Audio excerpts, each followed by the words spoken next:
যুক্তরাষ্ট্রের president Donald Trump তার make America great again স্লোগানকে শুধু দেশের ভিতরেই সীমাবদ্ধ রাখতে চান না, বরং এই কট্টর ডানপন্থী দর্শনকে তিনি এখন বিশ্বব্যাপী ছড়িয়ে দিতে মরিয়া।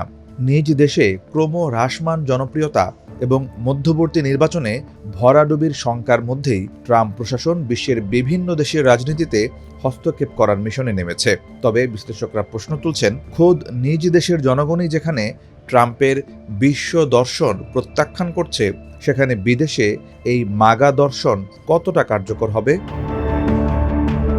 ট্রাম্প প্রায়ই আক্ষেপ করে বলেন, আমেরিকানরা তাদের সোনালী সময় উপভোগ করছে, কিন্তু সেটি তারা উপলব্ধি করতে পারছে না। দেশের মানুষের এই অনীহা সত্ত্বেও ট্রাম্প তার আদর্শ বিদেশে রপ্তানিতে পিছপা হননি। এরই অংশ হিসেবে হাঙ্গেরির প্রধানমন্ত্রী ভিক্টর অরবানকে সমর্থন জোগাতে বুদাপেস্টে হাজির হয়েছেন মার্কিন পররাষ্ট্রমন্ত্রী মার্কো রুবিও। অথচ এই রুবিও ২০১৯ সালে অরবানের শাসনামলে হাঙ্গেরির গণতন্ত্রের মারাত্মক অবক্ষয় নিয়ে সমালোচনা করেছিলেন। কিন্তু এখন সুর পাল্টে তিনি যুক্তরাষ্ট্র ও হাঙ্গেরির সম্পর্ককে সোনালী অধ্যায় হিসেবে অভিহিত করছেন। বিশ্লেষকরা মনে করছেন, অরবানের বিচার বিভাগ নিয়ন্ত্রণ, সংবাদপত্রের স্বাধীনতা হরণ এবং কঠোর অভিবাসন নীতি মূলত ট্রাম্পের দ্বিতীয় মেয়াদেরই একটি নীল নকশা। তাই রাশিয়ার ঘনিষ্ঠ হওয়া সত্ত্বেও কেবল মতাদর্শগত মিলের কারণে অরবানকে ক্ষমতায় টিকিয়ে রাখতে চায় ওয়াশিংটন।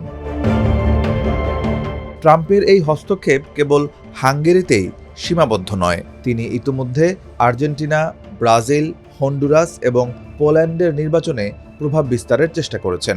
এমনকি নিকোলাস মাদুরোকে অপসারণের পর ওভাল অফিস থেকে ভেনেজুয়েলা পরিচালনার দাবিও তুলেছেন তিনি। ট্রাম্পের এসব পদক্ষেপকে এখন আর কোনো সাময়িক খেয়াল বলা যাচ্ছে না, বরং এগুলোকে মার্কিন জাতীয় নিরাপত্তা কৌশলের অংশ হিসেবেই দাঁড় করানো হয়েছে। তবে ট্রাম্পের এই বৈশ্বিক উচ্চাকাঙ্ক্ষার পেছনে লুকিয়ে আছে এক বড় ধরনের বিদ্রূপ।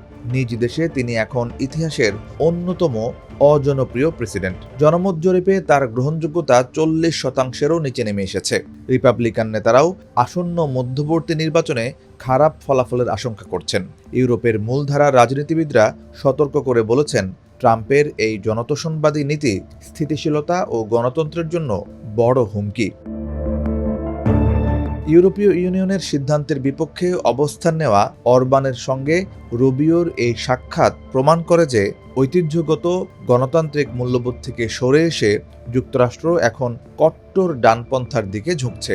কিন্তু প্রশ্ন থেকেই যায় যে এই মাগা দর্শন নিজ ঘরেই অচল ও বিতর্কিত, বিদেশে তা রপ্তানি করার এই চেষ্টা শেষ পর্যন্ত বুমেরাং হবে না তো?